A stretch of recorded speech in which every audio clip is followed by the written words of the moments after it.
Alright, we are back in class. This is our second session today of software engineering section 2D.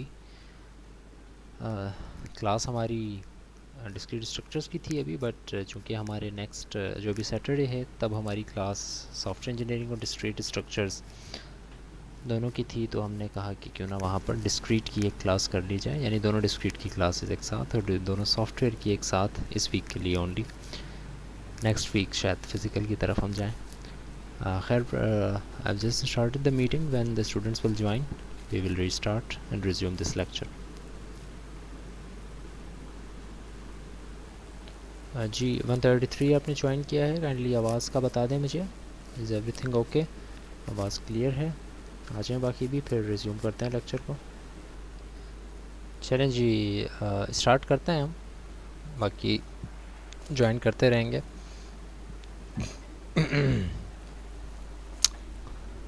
यहीं से बात start करते हैं। Screen मैंने share नहीं की, शायद स्क्रीन में शेयर कर लेता हूँ आपसे। हम वहीं लेक्चर के उसी पॉइंट पर हैं जहाँ पर हमने बात छोड़ी थी। होपफुली अब स्क्रीन विजिबल होगी। वहीं से बात हम स्टार्ट करते हैं। कुछ इंपॉर्टेंट चीज़ें आज कवर करनी है हमने। सिस्टम लेवल तक हम आ गए थे, और अभी अगर ज़रा मैं इसको रिपीट करवाऊँ आपको, तो एक्चुअली हमने ये देखा कि एब्स्ट्रक्शन लेवल के ऊपर आप या तो रीयूज़ कर सकते हैं, यानी डिज़ाइन लेवल के ऊपर आप सिर्फ एक उसका आर्किटेक्चर चुरा लें, उसके आर्किटेक्चर से कुछ आइडिया लेकर अपना आइडिया बना लें। That is the reuse at abstraction level. Object level which means कि आप किसी एक ऑब्जेक्ट को रीयूज़ कर लें। इस तरह हमने सबमिट बटन की एग्जांपल दी, या इसी तरह कोई एक छोटा सा मेन्यू आपने कॉपी कर लिया, एक छोटी सी इमेज या एक लेआउट आपने ले लिया। That is your object level. Component level is when you copy और reuse the given component of a system. और सिस्टम लेवल मतलब ये है कि आप पूरे के पूरे सिस्टम को रीयूज़ करके, थोड़ा सा चेंजिंग करके और कंपैटिबल बनाकर और उसको रीयूज़ कर लें। ज़्यादातर ये तब होता है जब आपका सिस्टम पूरा का पूरा ही जेनेरिक हो, जिस तरह से मैंने आपको बैंकिंग एप्लीकेशन की एग्जांपल दी। ये जो इमेज है, ज़रा इसको अगर देखें तो it would be very helpful कि सॉफ्टवेयर रीयूज़ के जो 4 पहलू हैं उन चारों को यहाँ पे एलाबोरेट करके बताया गया है। कि अगर आप एब्स्ट्रक्शन लेवल रीयूज़ की बात करते हैं तो basically you are talking about architectural and design patterns का रीयूज़। डिज़ाइन पैटर्न्स और आर्किटेक्चर के को रीयूज़ हम करने लग जाते हैं इसमें। कंपोनेंट की बात करें तो उसमें आप कंपोनेंट फ्रेमवर्क, एक छोटे से फ्रेमवर्क के ऊपर आपने यूआई बना ली, या कोई दूसरा फ्रेमवर्क यूज़ करते हुए आपने कंपोनेंट बना लिया, उसको रीयूज़ कर लिया। That is when you reuse at component level. Then object level के ऊपर आप करते हैं रीयूज़, यानी कि आप प्रोग्रामिंग लैंग्वेज लाइब्रेरीज़ को आप रीयूज़ कर लेते हैं, जिसमें से भी फेसबुक की लाइब्रेरी है। फेसबुक से आप कैसे लिंक करते हैं सॉफ्टवेयर को, उसकी लाइब्रेरी। अब वो लाइब्रेरी एक ही तरह काम कर रही है। हर सॉफ्टवेयर को जब भी फेसबुक से लिंक होना है वो उसी तरीके से लिंक होता है, बिकॉज फेसबुक का एक गिवन आर्किटेक्चर है जिसके थ्रू आप उसको लिंक कर सकते हैं। ऑब्जेक्ट लेवल रीयूज़ है। और सिस्टम लेवल रीयूज़ तब है जब आप पूरे के पूरे सिस्टम को एक commercially of the shelf softwares को उठाएं, COTS, commercially of the shelf systems को उठाएं और उनको एज इट इज़ या थोड़ी सी चीज़ें चेंज करके आप उसको अपने नाम से या अपने सॉफ्टवेयर के लिए इस्तेमाल करें। That is reuse at system level. अब आते हैं complications of reusing. There are many additional complications of reusing, और यही कॉम्प्लिकेशंस हमने तब स्टार्ट की थी जब हमने इम्पेडिमेंट्स ऑफ रीयूज़ पढ़ा था, जब हम कंपोनेंट लेवल आर्किटेक्चर या कंपोनेंट लेवल डिज़ाइन की बात कर रहे थे। एडिशनल कॉम्प्लिकेशंस में क्या क्या आता है, इस बात दोबारा स्टार्ट करते हैं हमारी, वहीं से रिज्यूम करते हैं जहाँ पर हमने छोड़ी थी। आपको याद होगा हम यही बात कर रहे थे कि कंपैटिबिलिटी का इशू है भाई, मेंटेनेंस का इशू आना शुरू हो जाता है। The costs of the time spent in looking for the software of reuse and assessing whether or not it meets your needs. Reuse is not just like a piece of cake कि आप एक बनी बनाई चीज़ को दोबारा इस्तेमाल करने लग जाएं। उससे पहले एक बड़ा इशू आ जाता है कि सबसे पहले तो आपको ये देखना पड़ेगा, ये टाइम स्पेंड करना पड़ेगा इस चीज़ के ऊपर कि आया आप जिस चीज़ को रीयूज़ करना चाह रहे हैं वो अवेलेबल भी है या नहीं। हो सकता है वो अवेलेबल ही ना हो। पहली चीज़ तो हमने ये देखनी है कि वो चीज़ अवेलेबल है आपके पास या नहीं फॉर द रीयूज़। और दूसरी चीज़ ये कि अगर अवेलेबल है भी तो जो आपकी नीड्स हैं क्या उसके मुताबिक अवेलेबल है या वो किसी अलग आर्किटेक्चर पर अवेलेबल है चीज़। सो ये दोनों चीज़ें ऑब्वियसली टाइम स्पेंड होगा इसमें आपका। और जब इन दोनों चीज़ों में आपका टाइम स्पेंड होगा तो इसमें आप ये भी क्वेश्चन करेंगे अपने आप से कि यार ये इतने कॉम्प्लिकेटेड चीज़ हो गई है रीयूज़, अभी तो मैंने रीयूज़ किया ही नहीं, सिर्फ ये ढूंढा है कि चीज़ रीयूज़िबिलिटी के लिए अवेलेबल है या नहीं, और अगर अवेलेबल है तो अकॉर्डिंग टू माय नीड्स है या नहीं, और इसी में इतना टाइम मेरा स्पेंड हो गया है जिस टाइम में मैं अगर ख़ुद ये काम करता तो may be 1/4 of the work मैं कर चुका होता। सो यहीं से कॉम्प्लिकेशंस स्टार्ट हो जाती हैं रीयूज़ की। You may have to test the software to make sure that it will work in your environment as well. अब उसके ऊपर ये टाइम भी कि रीयूज़ अभी आपने किया नहीं है, लेकिन अगर आप लेट से रीयूज़ के ऊपर टाइम लगाते हैं फिर आप टेस्टिंग के ऊपर भी टाइम लगाएंगे कि वो आपके दिए गए एनवायरनमेंट के ऊपर काम करेगा भी या नहीं करेगा। इवन इतना भी फ़र्क होना शुरू हो जाता है कि अगर मैं एक छोटा सा कोड रीयूज़ करता हूँ ना कि भाई लॉगिन का कोड बना हुआ है, मैं लॉगिन का कोड कहीं ना कहीं से पिक कर लेता हूँ और उसको अपने सॉफ्टवेयर में ले आता हूँ, तो चले मैंने ये भी देख लिया कि वो अवेलेबल है या नहीं, मैंने ये भी देख लिया कि वो मेरी नीड्स के मुताबिक है या नहीं, मेरा काम भी पूरा कर देगा। बट जब मैं इसको रीयूज़ करता हूँ तो मुझे ये अंदाज़ा होता है कि भाई ये इतनी भी अगर चीज़ चेंज हो जाए ना कि वो जावा 2.1 पे बना हुआ था और ये जावा, मैं सॉफ्टवेयर कोडिंग कर रहा हूँ जावा 2.5 पे, तो इसमें भी वो कंपेटिबिलिटी नहीं आती। फिर इवन छोटी छोटी चीज़ भी अगर चेंज हो गई ना कि भाई जावा 2.5 में एक चीज़ है नई जो कि एप्लीकेबल हो रही है, उसमें वेरिएबल्स के लिए कोई नया रूल आया हुआ है, छोटा सा रूल हो बेशक, लेकिन अब वो रूल अगर वहाँ फॉलो हो रहा है तो वो चीज़ मुझे देखनी पड़ेगी, मुझे टेस्ट करना पड़ेगा कि मेरे कोड के साथ वो चीज़ क्यों नहीं चल रही। So specially if this is different from its development environment, अगर डिफरेंट है, लैंग्वेज डिफरेंट है, अपडेशन डिफरेंट है, उसका उसका इंक्रीमेंट डिफरेंट है। So where applicable, the costs of buying the reusable software for large off-the-shelf system, these costs can be very high. यानी जब applicable हो the costs of buying the reusable software for large off-the-shelf system, these costs can be very high. अगर जहाँ applicable हो, वैसे तो आपको reusable चीज़ मिल जाती है अक्सर जगहों पर, लेकिन ऐसी जगह जहाँ पर आपको रीयूजेबल चीज़ मिल रही हो और वो पैसों की मिल रही हो, तो एक्चुअली उसकी कॉस्ट आपको अब इनिशियली लगेगी ना, यानी कि उसको ढूंढने की कॉस्ट भी आपको लगी और उसको अकॉर्डिंग टू योर नीड्स उसको वेरीफाई करने की कॉस्ट लगी, फिर टेस्टिंग की कॉस्ट लगी, हर एक कॉस्ट लगी, और अब आपको लग रहा है, पता लग रहा है कि अब उसकी एक्चुअल मॉनिटरी कॉस्ट भी, आपको पैसे भी देने पड़ेंगे उसको यूज़ करने के लिए। सो अब अगर इन चीज़ों को सबको मिलाएं तो these costs can be very high. अब ये जो टोटल कॉस्ट आपको पड़ेगी ये एक्चुअल आपके अपने कोड लिख देने से डबल ट्रिपल आपको ये कॉस्ट पड़ सकती है। The costs of adapting and configuring the reusable software components of systems to reflect the requirement of the system that you are developing, ये भी आपको एक कॉस्ट पड़ेगी कि आप उसको अडाप्ट करेंगे और उसको अपने हिसाब से रीयूजेबल बनाएंगे। The costs of integrating reusable software elements with each other if you are using software from different sources, बड़ा इंपॉर्टेंट टॉपिक, बड़ा इंपॉर्टेंट पॉइंट, कि अगर आप ये कह रहे हो कि आप रीयूज़ कर रहे हो और उसको अपने सॉफ्टवेयर के साथ कंपेटेबल कर रहे हो और उसमें आपका टाइम लग रहा है और कॉस्ट लग रही है, तो ये तो एक और बात हो गई। अब इससे भी आगे की बात है कि भाई अगर आप एक कंपोनेंट को रीयूज़ कर रहे हो और लेट सपोज दूसरे को भी रीयूज़ कर रहे हो, तो एक आप अपना सॉफ्टवेयर बना रहे हो और उसके अंदर दो कंपोनेंट्स को आप रीयूज़ कर रहे हो, एक अलग सोर्स से और एक अलग सोर्स से, एक कोड कहीं का लिखा हुआ है, एक कोड कहीं का लिखा हुआ है। अब अव्वल बात तो ये है कि आपको पहले उन दोनों मुख्तलिफ सोर्सेज के कोड्स को आपस में कंपेटेबल बनाना पड़ेगा, फिर उस जो कंपेटेबल बनाए हुए कोड है उसको अपने सॉफ्टवेयर के साथ कंपेटेबल बनाना पड़ेगा। So it's not just about कि आपके पास हमेशा ये चॉइस सिर्फ एक ही कंपोनेंट के लिए होगी या एक ही ऑब्जेक्ट के लिए होगी। ये चॉइस अगर आपके पास बहुत सारे कंपोनेंट्स के लिए आती है और आप बहुत सारे कंपोनेंट्स के लिए कोड को रीयूज़ करते हो या किसी भी डिज़ाइन आर्किटेक्चर को रीयूज़ करते हो, तो फिर सब चीज़ें आपस में कंपैटिबल होनी चाहिए, सब चीज़ें आपस में एक दूसरे को कॉम्प्लीमेंट करके सही से चलें। तो इट्स नॉट जस्ट अबाउट कि जो रीयूज़ कर रहे हो सॉफ्टवेयर वो आपके सॉफ्टवेयर से कंपैटिबल है या नहीं, बल्कि अगर आप मुख्तलिफ सोर्सेज से मुख्तलिफ डिफरेंट तरह के कंपोनेंट्स को रीयूज़ कर रहे हो तो वो आपके सॉफ्टवेयर के एन मुताबिक हैं या नहीं। So the costs of integrating reusable software elements with each other and if you are using software from different sources and with the new code that you have developed, Integrating reusable software from different providers can be difficult and expensive because the providers may make conflicting assumptions about how their respective software will be reused. Obviously उनको तो नहीं पता कि मैं जिस software में use कर रहा हूँ वो किस तरह का सॉफ्टवेयर होगा, तो वो जो अजम्पशंस करेंगे कि भाई यूज़र इसलिए चाह रहा होगा मेरा ये सॉफ्टवेयर का कंपोनेंट रीयूज़ करना या इसलिए चाह रहा होगा, वो अजम्पशंस मुख्तलिफ हो सकती हैं, और वो जब मुख्तलिफ होंगी तो देयर इज़ नो गारंटी कि वो दोनों मेरे सॉफ्टवेयर के हिसाब से सही काम करेंगी या नहीं। इसकी गारंटी मैं आपको इस बात से भी दे सकता हूँ कि ये तो डिफरेंट सोर्सेज की बात हो रही है।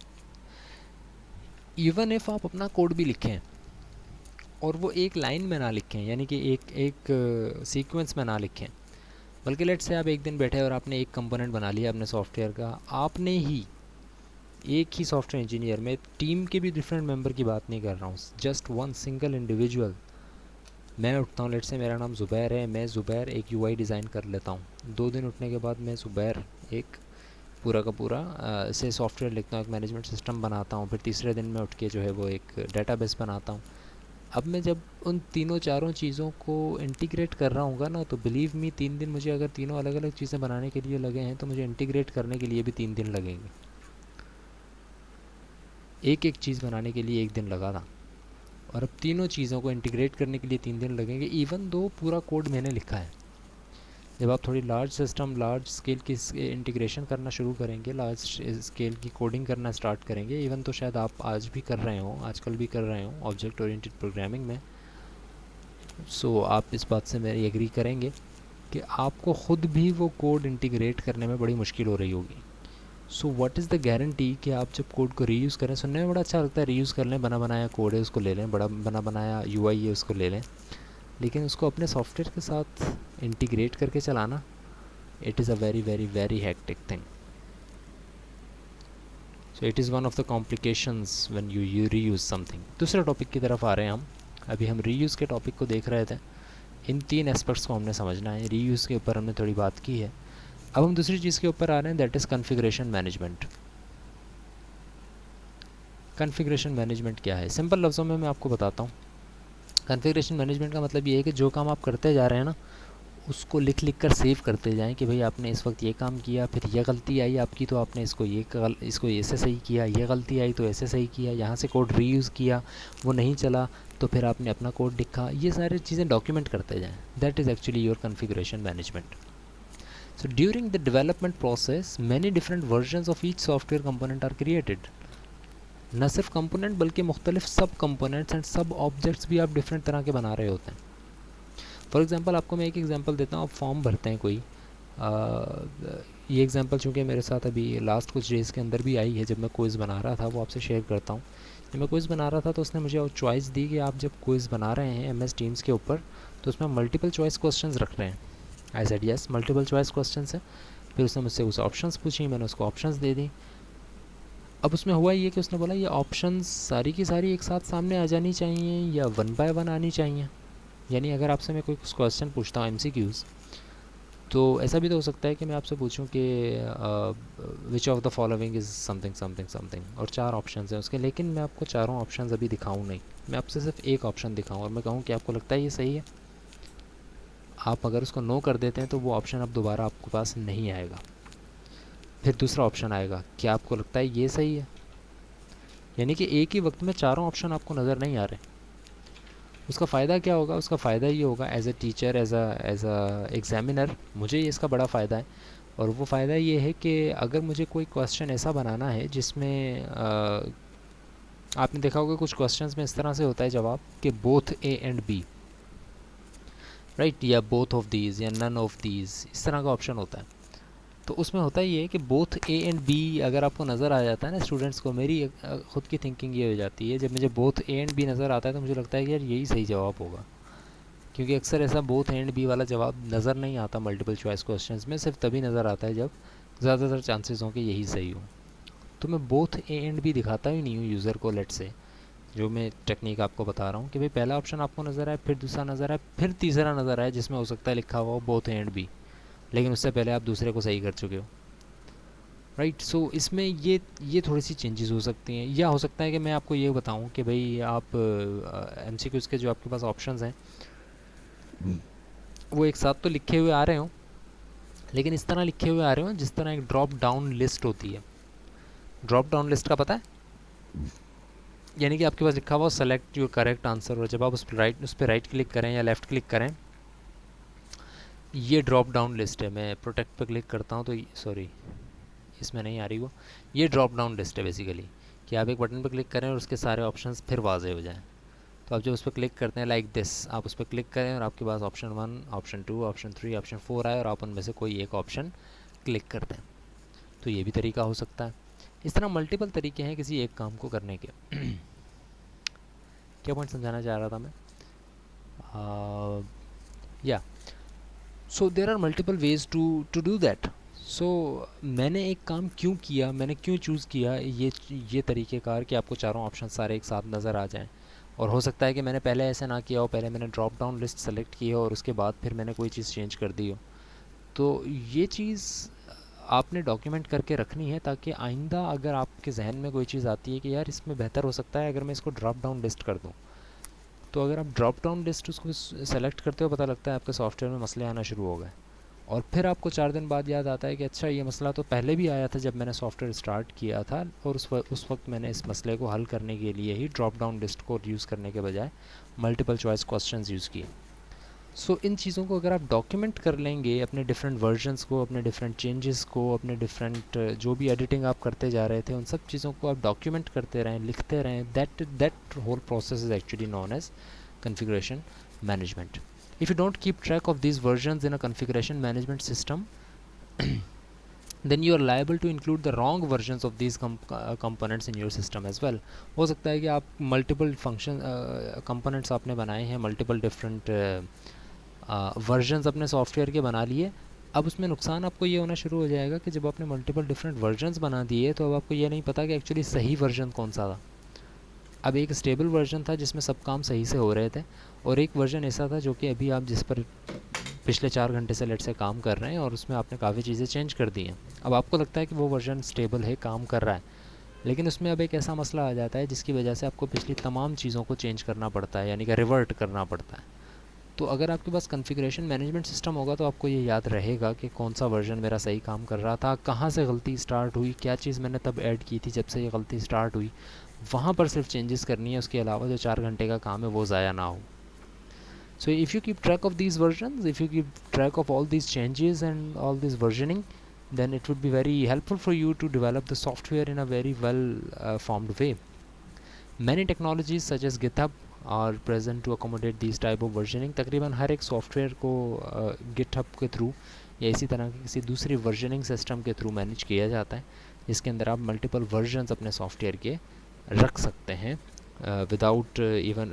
अभी आप अगर सॉफ्टवेयर कर रहे होंगे, बना रहे होंगे मुख्तलिफ, तो आपने नोट किया होगा कि आप एक सॉफ्टवेयर बनाने लगते हैं, छोटा सा कोई कोड आपने कैलकुलेटर का ही अगर बनाना है तो आप स्टार्ट करते हैं, आप लिखते हैं कैलकुलेटर, आप उस कोड को बनाते हैं, फिर आपको उसमें कोई मसले आना शुरू हो जाते हैं, आप कहते हैं कि नहीं इसको ऐसे चेंज करो, इसको ऐसे चेंज करो, फिर आप कहते हैं कि यार ये चीज़ सेव रहे, दूसरी फ़ाइल में ये काम करता हूँ, ताकि अगर कोई मसला आ जाए ये काम करने से तो दूसरी फ़ाइल में पिछला काम सही हो। तो आप एक न्यू फ़ाइल बनाते हैं, आप उसमें भी यही काम करना शुरू हो जाते हैं, उसका कोड कॉपी करके नई फ़ाइल में पेस्ट करते हैं। अब उस नई फ़ाइल का नाम आप रखते हैं कैलकुलेटर न्यू।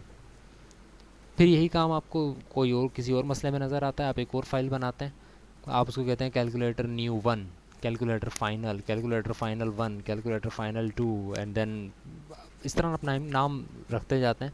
और फिर अल्टीमेटली इसमें मसला ये होता है कि जब आप फॉर एग्ज़ाम्पल ये काम आप कर चुके हैं, आपने फिनिश कर दिया, 2 दिन बाद आप आते हैं और आप कहते हैं कि यार वो जो प्रोजेक्ट मैंने बनाया था उसी को मैं उसमें कुछ और एडिशन मैंने करनी है, तो आपको अब ये पता नहीं होता कि एक्चुअली वो कौन सी फ़ाइल है जिसमें आपका फ़ाइनल सॉफ्टवेयर है। This is where GitHub or the technologies like these interfere and they say कि आप बस अपना कोड अपलोड करते जाएं, आप बस उसमें कमिट करते जाएं। कमिट का मतलब यही है कि आप बस ओके करते जाएं कि ये आपका काम हो चुका है, और GitHub का काम ये है कि वो उसकी वर्जन का नाम भी देगा, उसकी डेट भी सेव करेगा, और उसमें क्या चेंजेस हुई उसको भी सेव करेगा, और आपने सिर्फ ये करना है कि अपनी चीज़ों को चेंज करते जाना है without having to make different files and different names and different things. If 2 or more people are working on a component, their changes cannot be coordinated. एक बहुत बड़ा मसला, अगर मैं 2 बंदों को बिठा देता हूँ एक चीज़ के ऊपर काम कर रहे हैं, मैं हूँ, मेरे साथ एक और कोई बंदा है जो कि काम कर रहा है, एक ही कंपोनेंट के ऊपर, एक ही लॉगिन पेज के ऊपर हम काम कर रहे हैं।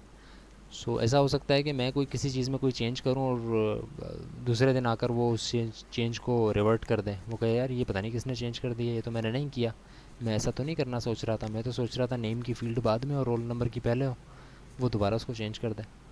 तो ये कोऑर्डिनेशन होनी चाहिए कि भाई कौन सा काम किसने करना है और किसके हिसाब से चलना है। ये भी कॉन्फ़िगरेशन मैनेजमेंट सिस्टम का हिस्सा है कि अगर चीज़ें डॉक्यूमेंट होती रहेंगी कि भाई ये काम मैंने कर दिया है, मैंने यहाँ पर इसको इसलिए हटाया है ताकि इसमें ये चेंजेस हो जाएं, तो आपके साथ अगर कोई काम कर रहा है तो उसको पता लग जाएगा कि भाई यहाँ पर ये चीज़ मैंने नहीं की तो किसी और ने की है, और क्यों की है वो भी लिखा हुआ है। वन प्रोग्रामर में make changes and over right the other work. हो सकता है मैंने कोई काम किया हो, वो मेरा साथी आकर उसको डिलीट कर दे, ये भी पॉसिबल है। You also have to ensure that everyone can access the most up to date versions of the software components. Everyone, if there is a multiple persons team, multiple लोग एक ही software के ऊपर काम कर रहे हैं, तो इस बात का भी आपने ध्यान रखना है कि कोई अगर बंदा कोई चीज़ चेंज कर रहा है या कोई चीज़ ऐड कर रहा है तो वो सॉफ्टवेयर के उस वर्जन में ऐड करे जो कि मोस्ट अप टू डेट है। लेट्स से कि मैंने सबमिट का बटन नहीं लगाया था, कल रात को बैठ के मैंने सबमिट का बटन लगाया, अब मेरा जो साथी है, मेरे अदर टीम मेंबर्स जो हैं वो उससे आगे का काम कर रहे हैं, लेकिन वो उस वर्जन पे कर रहे हैं जो कि कल रात से पहले का था। अब उसमें नुकसान क्या है, उसमें सबमिट का बटन नहीं है। अब वो उस पर काम करना शुरू हो गए, उन्होंने पता नहीं कितनी सारी एडिशन कर दी और फिर पता लगता है कि यार आपने गलत वर्जन में कर दी है, सबमिट का बटन तो है ही नहीं इसमें। आप सबमिट के बटन के वर्जन को उठाएं और उस पर ये काम करें, और फिर उसमें ऑब्वियसली कॉम्प्लिकेशंस आना शुरू हो जाती हैं कि भाई सबमिट का बटन लगाते हैं तो फिर वो काम उस तरह नहीं हो सकता जिस तरह हमने किया था। You also have to ensure that everyone can access the most up-to-date version of the software components. When something goes wrong with the new version of a software, you should have to be able to go back to a working version of the system or component, जिसको अभी मैं थोड़ी देर पहले नाम दे रहा था, stable version. Stable version आपके पास होने चाहिए ताकि अगर कोई मसला आ जाता है किसी छोटी सी चेंजेस से तो आप रिवर्ट करके अपने स्टेबल वर्जन के ऊपर जा सकें without having to delete everything or compromise your work. The aim of configuration management is to support the system integration process so that all developers can access the project code and documents in a controlled way. Implementation का part हम study कर रहे हैं, तो implementation के part में एक ये बहुत इंपॉर्टेंट पार्ट है कि जब आप मल्टीपल टीम मेंबर्स एक ही चीज़ के ऊपर काम कर रहे हो तो उनकी चीज़ें कोऑर्डिनेट होनी चाहिए, डॉक्यूमेंटेड होनी चाहिए, ताकि हर एक प्रोजेक्ट का हर एक कंपोनेंट सही तरह से इंटीग्रेट हो सके, सही तरह से काम कर सके। So there are 4 fundamental configuration management activities: version management, system integration, problem tracking and release management. अभी जो हम बात कर रहे थे उसमें थोड़ी बहुत रवानी में मैंने तकरीबन ये चारों चीज़ें डिस्कस की हैं, वन बाय वन हम इनको डिस्कस कर लेते हैं। Version management, to keep track of the different versions of software components. Software components के डिफरेंट वर्जन्स का ट्रैक रखना, that is called version management. Version management in system includes facilities to coordinate development by several programmers. मुख्तलिफ programmers अगर develop कर रहे हैं किसी चीज़ को तो version management में ये अंदाज़ा हमें होना चाहिए कि किस version में किस programmer ने क्या चीज़ ऐड की, क्या चीज़ remove की। They stop one developer from overwriting code that has been submitted to the system by someone else. इसमें हर एक कोड की लाइन, हर एक कोड का पार्ट किसी ना किसी नाम से मंसूब किया जाता है ताकि एक बंदे का लिखा हुआ कोड दूसरा बंदा आकर चेंज ना कर सके अनलेस वो उसको परमिशन दे। इससे फ़ायदा ये होता है कि भाई वो ऐसे भी तो हो सकता है कि कोई प्रोग्रामर आए और समझे कि यार ये कोड शायद मैंने लिखा हो, गलती से लिख दिया होगा, डिलीट कर दें। पता लगता है कि नहीं, वो दूसरे प्रोग्रामर ने लिखा था और किसी मकसद के तहत लिखा था। सो इस चीज़ से भी स्टॉप किया जाता है वर्जन मैनेजमेंट में। सिस्टम इंटीग्रेशन, जो कि we all know what is that, in order to integrate different components of the software in order to make one system, one software.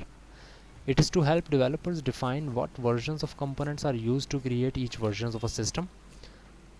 System के हर वर्जन में कंपोनेंट के कौन से वर्जन यूज़ किए ये भी हमें डॉक्यूमेंट करना है कि अपने कंपोनेंट के 10 वर्जन बनाए लेकिन सिस्टम का अभी तक एक भी नहीं बना। सिस्टम का जब दूसरा वर्जन बनता है तो लेट सपोज आप कहते हैं कि भाई कंपोनेंट 1 का वही पुराना वर्जन चलेगा सिस्टम के सेकंड वर्जन में, लेकिन सेकंड कंपोनेंट का थर्ड जो है वो स्टेबल वर्जन काम करेगा। सो हर एक की चीज़ को ये यहाँ पर भी डॉक्यूमेंट होना है कि भाई सिस्टम का जो वर्जन है डजंट मीन कि कंपोनेंट का भी वही वर्जन हो। कंपोनेंट्स के version can differ from the whole systems version. and usually the system's version is lesser than number of versions of system is lesser than the number of a single component, क्योंकि component change करने से ही system बनता है, और component जब आप सारे change कर लेंगे तब जाकर system के किसी एक version पर फ़र्क पड़ेगा. This description is then used to build a system automatically by compiling and linking the required components. Problem tracking नाम से जाहिर है, to allow users to report bugs and other problems and to allow all developers to see who is working on these problems and when they are fixed. ये ना हो कि भाई दो डेवलपर एक ही प्रॉब्लम को सिर्फ फिक्स करने में लगे हुए हैं और दोनों ने फिक्स भी कर दी. अब मसला क्या होगा कि हो सकता है दोनों ने एक ही तरह से फिक्स की हो, लेकिन दोनों का टाइम ज़ाया हुआ. कोई एक अगर काम करता तो दूसरा बंदा किसी दूसरी चीज़ पर काम कर सकता था. सो प्रॉब्लम को ट्रैक करें, किस यूज़र के पास आई है, किस नौइयत की प्रॉब्लम है, और उसी नौइयत का बंदा डेवलपर टेस्टर उसको टेस्ट करके और उस डेवलप करके उस प्रॉब्लम को सॉल्व करें. Then release management. Often new versions of a software systems are released to the customers. Release management is concerned with planning and functionality of new releases and organizing the software for distribution. Release management. Same as version management. But इसमें actually आप हर version का track नहीं रख रहे होते, बल्कि उन version का ट्रैक रख रहे होते हैं जो कि रिलीज़ किए जाएँ और उनमें क्या चेंजेस आएंगे. देयर कैन बी डेवलपमेंट में हो सकता है कि मैं 10 वर्जन्स बना लूँ अपने सॉफ्टवेयर के, लेकिन उनमें से रिलीज़ एक ही करूँ. इसी तरह नई अपडेट में मैं 10 और वर्जन बनाऊँ, लेकिन उनमें से एक ही रिलीज़ करूँ. तो मुझे हर एक जो वर्जन है उसके रिलीज़ और हर एक चीज़ को याद रखना पड़ता है, डॉक्यूमेंट करना पड़ता है, सो दैट आई नो कि कौन से वर्जन में क्या मसले थे, उसको कैसे सॉल्व किए गए और फिर कौन सा वर्जन मैंने रिलीज़ किया. तो ये 4 बेसिकली हिस्से आपने देखे मैनेजमेंट के, version management, release management, problem tracking and last one क्या था, रिलीज़ मैनेजमेंट. तो ये कॉन्फ़िगरेशन मैनेजमेंट के 4 कंपोनेंट आपने देखे. अब इसमें अगर आप देखें तो आपको 4 चीज़ें बेसिकली नज़र आ रही हैं. ये 4 चीज़ें, एक change proposal, system version, system releases, component version. Component version, change proposal actually एक छोटी चीज़ भी चेंज होती है तो उसको हम चेंज प्रपोजल्स में लिखते हैं कि भाई ये चीज़ चेंज होनी चाहिए. एक बटन चेंज कर दिया, कलर चेंज कर दिया, जगह चेंज कर दी, फंक्शन चेंज कर दिया. ये कंपोनेंट वर्जन है, एक पूरा कंपोनेंट पूरा चेंज हो जाता है तो उसकी वर्जनिंग हमें करनी चाहिए कि भाई एक कंपोनेंट को किस वर्जन पे काम कर रहा था और अब वो किस वर्जन पर आ गया. सिस्टम के वर्जन्स, ऑब्वियसली कौन से सिस्टम के वर्जन्स आपने काम किया, सिस्टम वर्जन 1, सिस्टम वर्जन 1.1, 1.2, 1.3. लेकिन सिस्टम रिलीज़ हो सकता है कि सिर्फ एक 1.3 वर्जन ही आपने रिलीज़ किया है, 1.2, 1.1 रिलीज़ नहीं किया. अब 1.3 को आपने 1 के नाम से रिलीज़ किया, फिर उसके बाद 10 वर्जन और बनाए और 1.13 को आपने 2 के नाम से रिलीज़ किया, क्योंकि रिलीज़ का वर्जन वो सेकंड है, लेकिन एक्चुअली वो आपके सिस्टम का वर्जन सेकंड नहीं है, वो आपके सिस्टम के 10-15 वर्जन्स के बाद आपने जाकर रिलीज़ किया है. सो ये वो चीज़ें हैं कि भाई अगर कोई सिस्टम रिलीज़ में आता है या सिस्टम वर्जन में आता है तो ये दोनों चीज़ें एक्चुअली कनेक्टेड हैं रिलीज़ मैनेजमेंट से. और सिस्टम वर्जन्स की बात करें और कंपोनेंट वर्जन्स की बात करें तो ये वर्जन मैनेजमेंट में आते हैं. इन दोनों की अगर हम बात करें तो ये सिस्टम बिल्डिंग में भी आते हैं. और सिमिलरली अगर मैं इन दोनों की बात करूँ, सिस्टम रिलीज़ और सिस्टम वर्जन, तो ये चेंज मैनेजमेंट में आते हैं, जिसके अंदर इसको आप ऐसे समझ लें कि एक छोटी सी छोटी चीज़ होती है तो हमें उसका चेंज मैनेज करना है, और उसके चेंज मैनेज कर देने से एक सिस्टम का वर्जन चेंज होना शुरू हो जाता है. एक छोटी सी छोटी चीज़ भी चेंज हुई है, सिस्टम का वर्जन डिफरेंट हो गया. लेकिन सिस्टम का वर्जन डिफरेंट होना इसका मतलब है कि वर्जन मैनेजमेंट भी आपने करनी है साथ साथ. लेकिन सिस्टम का बिल्ड होना का मतलब ये है कि कंपोनेंट का वर्जन भी चेंज होना चाहिए. तो भाई किस वर्जन में क्या चेंज हुआ जिसकी वजह से सिस्टम का वर्जन चेंज हुआ, तो इसका मतलब है कोई एक चीज़ भी अगर चेंज होती है तो उसकी वजह से आपकी ये चारों चीज़ें ट्रिगर होती हैं, version management, system integration, problem tracking, release management. कोई एक छोटा सा मसला आता है, सबसे पहले आप प्रॉब्लम ट्रैकिंग के पास गए, आपने ट्रैक किया मसला कैसे आया, किसको भेजना चाहिए, आपको पता लग गया चलें भाई इस कंपोनेंट में मसला है, तो आपने उसमें कोई चीज़ चेंज करवा दी. वर्जन मैनेजमेंट, भाई अब वर्जन दूसरा हो गया, अब सॉरी कंपोनेंट में चेंजिंग हुई, फिर आपने किया सिस्टम इंटीग्रेशन, आपने उसको सिस्टम के साथ भी इंटीग्रेट किया. आपने सिर्फ एक चीज़ चेंज कर देने से आपका पूरा सिस्टम उसके साथ एप्लीकेबल नहीं हो जाएगा, कंपैटिबल नहीं हो जाएगा. आपने उसमें कोई चीज़ चेंज की, जब आपने चेंज की तो इसका मतलब है आपने नया वर्जन लॉन्च कर दिया, नया वर्जन बना लिया, तो वर्जन मैनेजमेंट की चीज़ ट्रिगर हो गई. जब वर्जन मैनेजमेंट आपने कर लिया तो इसका मतलब है कि उन वर्जन को या तो आप रिलीज़ करेंगे या उसमें कुछ और चेंजेस करके फिर रिलीज़ करेंगे, तो इसका मतलब है रिलीज़ मैनेजमेंट को भी ट्रिगर होना पड़ेगा. So all of these things are linked together. Then the last thing of host target development, जो कि हम इन 3 चीज़ों को डिस्कस कर रहे हैं आज के लेक्चर में, reuse, configuration management and host target development. बड़ी इंपॉर्टेंट फंक्शनैलिटी कह लें या टेक्निक कह लें। Host target development, production software does not usually execute on the same computer as the software development environment. आपका प्रोडक्शन सॉफ्टवेयर और software development जहाँ पर हो रही है और जहाँ पर जिस एनवायरनमेंट में सॉफ्टवेयर रन होना है, यूजुअली ये दोनों चीज़ें बहुत डिफरेंट होती हैं। जिस तरह लेट्स से मैं एक सिंपल सॉफ्टवेयर की एग्जांपल लेता हूँ, जिसकी मैं यूजुअली लेता हूँ माइक्रोसॉफ्ट वर्ड। आप सब ने यूज़ किया हुआ है। माइक्रोसॉफ्ट वर्ड कहाँ पे रन होता है? आपके कंप्यूटर्स पे रन होता है, आप लैपटॉप पे यूज़ करते हैं यूजुअली, या कंप्यूटर्स पर डेस्कटॉप पर यूज़ करते हैं। ये है आपका जी Microsoft Word. Do you think कि आप इसको यूज़ अगर लैपटॉप पर कर रहे हैं तो ये बना भी लैपटॉप पर है? And the most important question now here is कि आप जिस स्पेसिफिक लैपटॉप के ऊपर यूज़ कर रहे हैं, कि आपको लगता है ये उसी स्पेसिफिक लैपटॉप के ऊपर बना है या डेस्कटॉप के ऊपर बना है, उसकी कॉन्फ़िगरेशन यही थी? And the answer would be, I think most of the answer should be no. जिस कंप्यूटर पर माइक्रोसॉफ्ट वर्ड बना है उस कंप्यूटर की कॉन्फ़िगरेशन बहुत हाई होनी चाहिए, क्योंकि उसमें बहुत सारी चीज़ें और भी होंगी। उसको चेक किया गया होगा, उसको बार बार रन किया गया होगा, उसको चेंज किया गया होगा और इसेंशियली हर एक दफ़ा इंस्टॉल किया गया होगा। कि कंपाइल किया जाता है तो इसका मतलब है पूरी चीज़ इंस्टॉल होती है। तो जब ये काम किया जा रहा होगा तो इसका मतलब है वो सिर्फ आपकी ये 2 GB and 4 GB of RAMs computer के ऊपर नहीं चल रहा होगा, उसके लिए एक डिफरेंट कंप्यूटर होगा।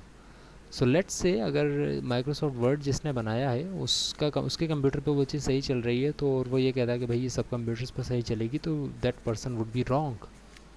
क्योंकि हर बंदे के पास वो कंप्यूटर नहीं होता जो कि एक डेवलपर के पास होता है।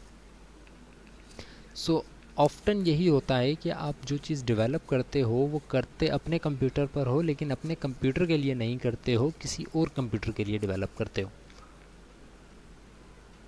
राइट? जो भी चीज़ सॉफ्टवेयर डेवलपर डेवलप कर रहा है, इम्प्लीमेंट कर रहा है, वो अपने कंप्यूटर के लिए नहीं कर रहा, वो किसी और कंप्यूटर के लिए कर रहा है। तो उसने बहुत सारी चीज़ों को देखना होता है, ऐसी चीज़ें जो कि उसके कंप्यूटर में हों और दूसरे कंप्यूटर में ना हो।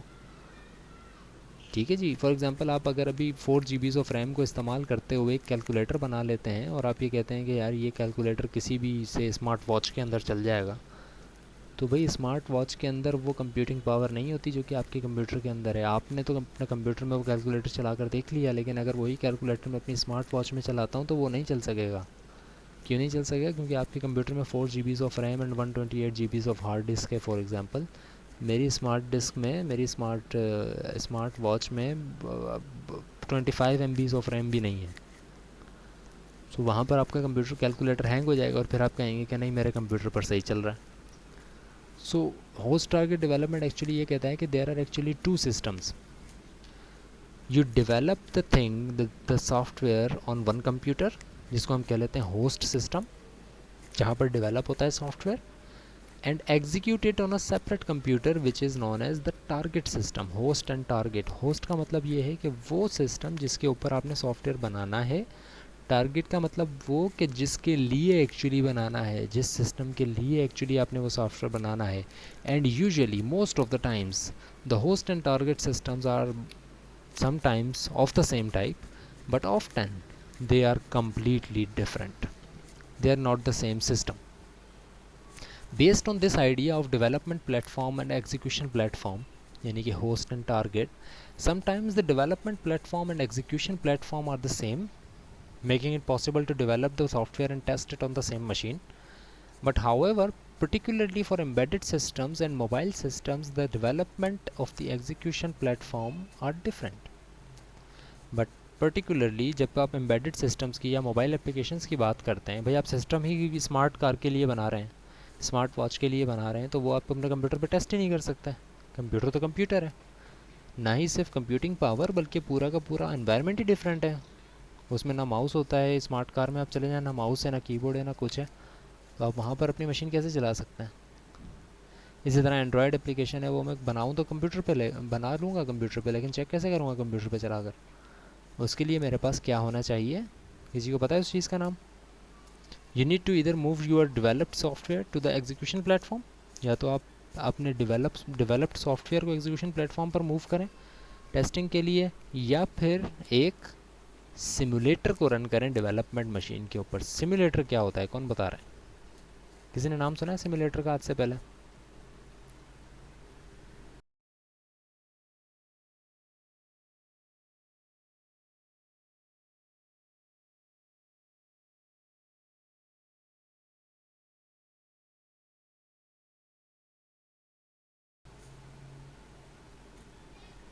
जी, यस और नो, सिमुलेटर का नाम सुना है आज से पहले? सिमुलेटर कहीं ना कहीं सुना होगा।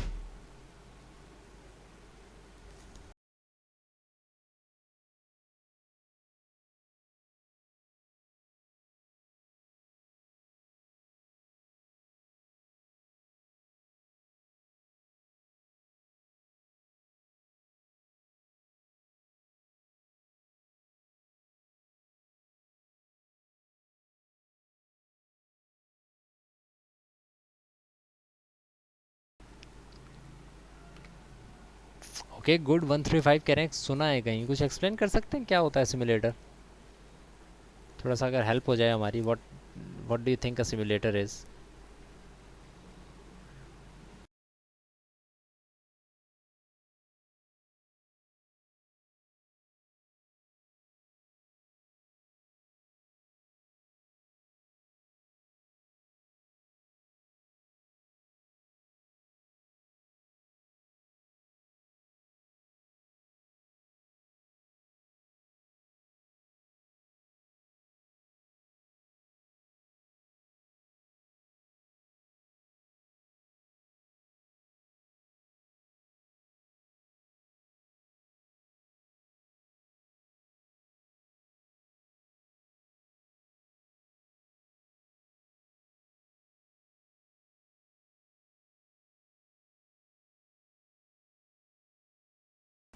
ओके, सही है, उसको भी कह सकते हैं आप कि किसी मैकेनिकल मशीन को यूजिंग सॉफ्टवेयर यूज़ करना, जिसको आप ये कह लें कि भाई आप नेटवर्किंग में एक्चुअली सिमुलेटर्स यूज़ होते हैं। सिमुलेट का मतलब बेसिकली ये होता है कि एक्चुअल चीज़ से हट के आप एक्चुअल चीज़ की वर्किंग देख रहे हैं। आप एक्चुअल चीज़ की वर्किंग नहीं देख रहे हैं, लेकिन वो वर्किंग कैसे होगी ये आप देख रहे हैं थ्रू एनी एनिमेशन कह लें उसको, या कुछ इस तरह की चीज़ें यूज़ करके हुए आप उसको कह रहे हैं। जिस तरह अगर मैं आपको कहूँ कि भाई आपने एक गेम देखा होगा, कहीं ना कहीं आपने खेला होगा उस गेम को, उस गेम में पाइप्स होते हैं और उन पाइप को कनेक्ट करना होता है, उसको कनेक्ट कहते हैं या कुछ इस तरह कहते हैं उस गेम के नाम को। बड़ा छोटा सा गेम है मोबाइल एप्लीकेशन का। उसमें क्या होता है भाई, पाइप्स अलग अलग होते हैं, आपने सिर्फ उन पाइप्स को इस तरह से कनेक्ट करना होता है कि वो एक सिंगल पाइप बन जाए। उसमें बीच में खला होती है। अब आप एक तरफ से एक पाइप को कनेक्ट करते हैं, दूसरी तरफ से फिर दूसरे का कनेक्शन नहीं मिलता, फिर आप कहते हैं नहीं इसको यहाँ कनेक्ट नहीं करना है, इसको यहाँ कनेक्ट करना है, तो आप वो कनेक्ट करके बिल्कुल एक पाइप बना देते हैं। It is sort of like a simulation कि आप एक्चुअली भी पाइप्स को जोड़कर एक कनेक्शन दे सकते हैं कि भाई मुझे टंकी से लेके यहाँ तक एक नलका देना है और वो एक पाइप ही होना चाहिए, तो क्योंकि एक ही जगह से पानी आ रहा है। तो यही काम करने के लिए आप उसको सिमुलेट भी कर सकते हैं यूजिंग कंप्यूटर मशीन। यही काम अगर आप अपनी स्क्रीन को देखें कर्सर को, तो अगर मुझे यहाँ पर एक एंड्रॉयड मशीन को चेक करना है कि वो क्या कर रहा है, तो मुझे सिर्फ यहाँ से लेके यहाँ तक और फिर यहाँ से लेके यहाँ तक स्क्रीन नज़र आनी चाहिए। ये हिस्सा भले ब्लैक हो, ये हिस्सा भले ब्लैक हो, ये मुझे ऐसा लगेगा जैसे एक मोबाइल है और उसको मैं टच के थ्रू, माउस के थ्रू, टच के थ्रू इस्तेमाल कर सकता हूँ। मेरे पास बेशक मोबाइल हो ना हो, हर दफ़ा मैं वो एप्लीकेशन चेक करने के लिए अपने मोबाइल में कॉपी नहीं करूँगा, बल्कि कंप्यूटर पर एक सिमुलेटर रन कर लूँगा जो कि मुझे सिमुलेट करके, यानी कि एक नकल करके ये दिखा रहा होगा कि एक्चुअली चीज़ ये मोबाइल पर कैसे चल रही होगी। So simulators are often used when developing embedded system, जब आप किसी ऐसे सिस्टम के लिए बना रहे हो एप्लीकेशन जो कि सिस्टम कंप्यूटर ना हो, specific system, smart car, smart watch, smartphone, इनके लिए अगर आप बना रहे हैं तो उसको सिमुलेट करने के लिए आपको सिमुलेटर का इस्तेमाल करना पड़ता है। Usually you simulate hardware devices such as sensors and the events in the environment in which the systems will be deployed. आप एक नकल कर रहे होते हैं उस चीज़ की जो कि एक्चुअली आपके पास अवेलेबल या तो नहीं हो, या उसको अवेलेबिलिटी के तौर पर यूज़ करना बहुत महंगा हो। Simulators speed up the development process for embedded systems as each developer can have his or her own execution platform with no need to download the software to the target hardware. तो अगर मुझे mobile application बनानी है and I have से 100 team members in my smart car के लिए मुझे एक सॉफ्टवेयर बनाना है और मेरे पास 100 बंदों की एक टीम है, हर एक को मैं सॉफ्टवेयर एक स्मार्ट कार तो लेकर दूंगा नहीं ताकि वो उसके अंदर सिस्टम चला कर देख सके, तो मैं स्मार्ट कार का एक सिमुलेटर डाउनलोड कर लूँगा जिससे मेरे हर डेवलपर को ये लगेगा कि वो अपनी मशीन के ऊपर स्मार्ट कार को चेक कर रहा है जबकि एक्चुअली स्मार्ट कार एग्जिस्ट नहीं कर रही होगी. That is one of the main functions and reasons behind using a simulator. Simulators are expensive obviously to develop and so are usually available only for the most popular hardware. हर एक तरह के hardware architecture के लिए आपको simulators नहीं मिलेंगे, बहुत मुश्किल होता है और बहुत कॉस्टली होता है उनको डेवलप करना. एंड्रॉयड के लिए आपको मिल जाएगा, iOS के लिए आपको मिल जाएगा, लेकिन आई थिंक मोजिला फायरफॉक्स ने भी कोई अपना ऑपरेटिंग सिस्टम लॉन्च किया है फॉर स्मार्टफोन्स, उसके लिए आपको सिमुलेटर नहीं मिलता क्योंकि बहुत कॉस्टली है और उसके इतने यूज़र्स नहीं है जो कि उसको पे कर सकें, तो उसका सिमुलेटर नहीं है. इसी तरह आपकी जो छोटी छोटी मशीन्स हैं, आपका स्मार्ट एसी है, उसके अंदर भी अगर कोई सॉफ्टवेयर लगा हुआ है तो उसका सिमुलेटर आपको अवेलेबल नहीं होगा. सिमिलरली आपके जो स्मार्ट टीवी हैं उसका सिमुलेटर आपके पास अवेलेबल नहीं होगा. ठीक है, सो ये कुछ चीज़ें हैं जो कि काफ़ी एक्सपेंसिव होती हैं और उनको यूज़ करना इवन ना सिर्फ एक्सपेंसिव बल्कि ये कि उनको यूज़ करना बड़ा हेक्टिक भी होता है. जो एक चीज़ एक डिवाइस के लिए नहीं बनी गई उसको वहाँ पर एक्सेस करना और यूज़ करना काफ़ी हेक्टिक रहता है. So simulator are good, they are very advantageous, but उनको यूज़ करना काफ़ी हेक्टिक भी है और कॉस्टली भी है. इस वजह से इनको इस्तेमाल हर एक नहीं कर सकता, बस वही यूज़ करते हैं जिनको इसकी ज़रूरत हो, यानी कि software developers. So a software development platform should provide a range of tools to support software engineering processes. An integrated compiler and syntax directed editing system that allows you to create edit and compile code. Host target development के अंदर हमें obviously ये चीज़ चाहिए होगी जो कि first point है, और इस फर्स्ट पॉइंट को हम यूजुअली कहते हैं IDE, इंटीग्रेटेड डेवलपमेंट एनवायरनमेंट. एक ऐसा एनवायरनमेंट जिसमें यूज़र कोड भी कर सके, एडिट भी कर सके, कंपाइल भी कर सके और उसको रन भी कर सके. एक लैंग्वेज डिबगिंग सिस्टम भी होना चाहिए, यानी कि एक कंपाइलर होना चाहिए जो कि आपको हेल्प करे कि आपकी लैंग्वेज में, आपके कोड में कहाँ कहाँ मसला है और कहाँ कहाँ मसला नहीं है. Graphical editing tools such as tools to edit UML models, आपकी क्लास डायग्राम्स, आपकी ERD बनाने के लिए आपके पास टूल्स होने चाहिए like विजियो. Testing tools such as JUnit that can automatically run a set of tests on a new version of program. JUnit की तरह के एप्लीकेशन सॉफ्टवेयर टेस्टिंग एप्लीकेशंस भी होने चाहिए जिसमें आप बस सॉफ्टवेयर डालें वो उसको मल्टीपल टेस्ट केसेस के ऊपर टेस्ट करना स्टार्ट हो जाए. Tools to support refactoring and program visualization, program कैसे काम करेगा without actually working the software, आप उसको भी चेक कर सकते हैं. Configuration management tools to manage source code versions and to integrate and build system, इसके ऊपर डिटेल बात कर चुके हैं हम, ये बात भी एग्जिस्ट करनी चाहिए. सो ये दो कंप्यूटर्स हैं कि भाई होस्ट है, एक टारगेट है. होस्ट के ऊपर डेवलपमेंट प्लेटफॉर्म होना चाहिए, टारगेट के ऊपर एग्जीक्यूशन प्लेटफॉर्म होना चाहिए. आपका काम एक्चुअली ये है कि होस्ट के ऊपर IDE, कंपाइलर्स और टेस्टिंग टूल्स को यूज़ करते हुए आपने एक सॉफ्टवेयर डेवलप करना है और उसको फिर मूव करना है या डाउनलोड करना है टारगेट सिस्टम के ऊपर, जहाँ पर मुख्तलिफ़ लाइब्रेरीज़ और रिलेटेड सिस्टम और डेटाबेसेस इंस्टॉल होंगे और वहाँ पर एग्जीक्यूट होना शुरू हो जाएंगे. ओपन सोर्स डेवलपमेंट क्या होती है? You all know that I think. Open source का मतलब ये होता है, हम काफ़ी बार इसको डिस्कस भी कर चुके हैं. ओपन सोर्स डेवलपमेंट का मतलब ये है कि एक सॉफ्टवेयर का सोर्स आपके पास अवेलेबल है, अगर आप चाहें तो उसको चेंज करके उस सॉफ्टवेयर के अंदर मुख्तलिफ़ चीज़ें चेंज भी कर सकते हैं. Although the source code of a software system is published and volunteers are invited to participate in the development process. Open source software extended this idea by using internet to recruit a much larger population of volunteer developers. Users, वो लोग जो कि आपके software को use कर रहे हैं, बजाय इसके कि वो आपको बोलें कि यार ये चीज़ इसमें ऐसे चेंज कर दो, वो खुद चेंज कर सकें क्योंकि उनके पास सोर्स अवेलेबल है. In principle, at least, any contributor to an open source project may report and fix bugs and propose new features and functionality. In principle तो ऐसा ही है कि कोई भी कंट्रीब्यूटर आपके प्रोग्राम में से बग निकाल सकता है, उसको सही कर सकता है और आपके प्रोग्राम को और अच्छा बना सकता है, आपके सॉफ्टवेयर को और अच्छा बना सकता है। लेकिन इसमें नुकसान भी ऑब्वियसली आपके सामने ही है, वो ये कि अगर हर किसी को हम सोर्स दे देंगे तो फिर उसमें नुकसान ये होगा कि हर कोई चेंज कर रहा होगा और फिर हमें ये पता नहीं होगा कि एक्चुअली सही वर्जन कौन सा है। इसलिए प्रैक्टिस में एक्चुअली ये कहा जाता है कि आपके पास कोड अवेलेबल है, आप चाहें तो चेंज करें, लेकिन आप उसको पब्लिश नहीं कर सकते फॉर द होल वर्ल्ड। आपको उसको भेजना पड़ेगा कंपनी को, और कंपनी अगर समझती है कि आपने जो चीज़ की वो सही की तो फिर उसको पब्लिश कर दिया जाएगा। यानी कि कुछ एक स्पेसिफिक सेट ऑफ डेवलपर्स होते हैं जिनके पास ये पावर होती है कि वो उस ओपन सोर्स कोड को भी सिर्फ तब तक चेंज कर रहे हों जब तक कि वो खुद चाहें। चेंज पूरी दुनिया कर सकती है लेकिन वो अपने हद तक महदूद रहेगी, उसको वो पब्लिश नहीं कर सकते। सॉफ्टवेयर ख़ुद के नाम से वो पब्लिश नहीं होगा, बल्कि अगर वो डेवलपर्स चाहें जिनका ओरिजिनली वो सॉफ्टवेयर है तो उसको वो चेंज कर सकते हैं। The Linux operating system is the most widely use server system as it is the open source Apache web server. Linux का जो ऑपरेटिंग सिस्टम है वो काफ़ी ज़्यादा वाइडली यूज्ड सर्वर सिस्टम है और वो एक ओपन सोर्स सर्वर सिस्टम है। इसके अलावा जो ओपन सोर्स सॉफ्टवेयर्स या डेवलपर्स हैं उनमें जावा है, जावा ओपन सोर्स है, जावा का पूरा कोड आप हासिल कर सकते हैं। जावा लैंग्वेज कैसे बनी गई है।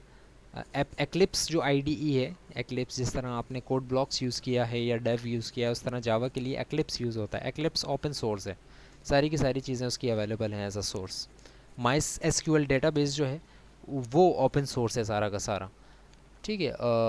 तो ये कुछ ओपन सोर्स प्रोडक्ट्स हैं जो कि हम यूजुअली यूज़ कर रहे होते हैं। इट इज़ यूजुअली चीप और even free to acquire open source software. You can normally download open source software without any charge legally आप उसको डाउनलोड कर सकते हैं। अदरवाइज़ हम बाकी चीज़ों को भी डाउनलोड कर रहे होते हैं मुख्तलिफ़ तरीक़ों से using illegal methods, but those are illegal methods. We should avoid that and you should use towards open source software जिसके ऊपर हमारे कोड भी अवेलेबल होता है और उनको उनकी डाउनलोडिंग और यूजिंग भी लीगली फ्री होती है सबके लिए। Open source systems have a large population of users who are willing to fix problems themselves rather than report these problems to the developer and wait for a new release of the system. जो open source नहीं होते software उसमें नुकसान ये होता है कि भाई यूज़र रिपोर्ट करता है एक मसले को और फिर डेवलपर्स के ऊपर छोड़ देता है कि वही वो नया वर्जन आएगा तो उसमें वो मसला सॉल्व होगा। जबकि ओपन सोर्स में अगर वो अपने हद तक चाहे तो उस मसले को सॉल्व करके ख़ुद अपने हिसाब से सही चल सकता है, बेशक वो पब्लिश ना कर सके। For a company involved in a software development, there are two open source issues that have to be considered. Open source अगर आप कर रहे हैं अपने सॉफ्टवेयर को तो दो मसले आपके सामने आएंगे। Should the product that is being developed make use of open source components or not? आपका जो प्रोडक्ट डेवलप हो रहा है उसको ओपन सोर्स करने चाहिए यूज़ या नहीं, पहला क्वेश्चन। दूसरा question, should an open source approach be used for its own software development? कि आप कंपोनेंट को ओपन सोर्स बनाना चाहते हैं या पूरे सिस्टम को ओपन सोर्स बनाना चाहते हैं। अगर पूरे सिस्टम को बना देंगे तो फिर उसके अलग फ़ायदे और नुकसान होंगे, और एक सिर्फ अगर आप अपने किसी कंपोनेंट को ओपन सोर्स बनाते हैं तो उसके अलग फ़ायदे और नुकसान होंगे, ठीक है। तो ओपन सोर्स की एक बहुत बड़ी दुनिया है और बहुत इंटरेस्टिंग दुनिया है। I would like you to explore that world on your own as well. जाके इंटरनेट पर देखें कौन कौन से ओपन सोर्स सॉफ्टवेयर्स हैं और इसकी क्या डिटेल है ओपन सोर्स का और क्या क्या मतलब है, उसके क्या क्या फ़ायदे या नुकसान हैं, ठीक है जी। आज की क्लास हम यहीं पर ख़त्म कर रहे हैं। कोई क्वेश्चन कोई क्यूरी है तो I am here, you can ask me. जो डिस्क्रीट की क्लास होगी हमारी उसकी जो नेक्स्ट वीक हम सैटरडे को जो हमारी 2 क्लासेस हैं 4 to 5:30 वाली क्लास में हम स्टडी करेंगे, कॉम्बिनेट्रिक्स को स्टार्ट करेंगे, और 5:30 वाली क्लास में आपका क्विज़ होगा जो कि मैं पोस्ट कर दूंगा, एंड देन उस क्लास के अंदर आप वो क्विज़ अटैम्प्ट कर सकते हैं। असाइनमेंट मैंने पोस्ट कर दी है, दोनों की ईमेल भी कर दी थी आपको, असाइनमेंट ड्राइव पर भी दे दिया था, असाइनमेंट 2 सॉफ्टवेयर इंजीनियरिंग का भी और डिस्क्रीट स्ट्रक्चर्स का भी। सबमिशन इंस्ट्रक्शंस अभी भी सेम ही हैं, यानी आप ऑनलाइन ही सबमिट करेंगे, उसको फिज़िकली सबमिट नहीं करवाएंगे। So that's about it from today's class.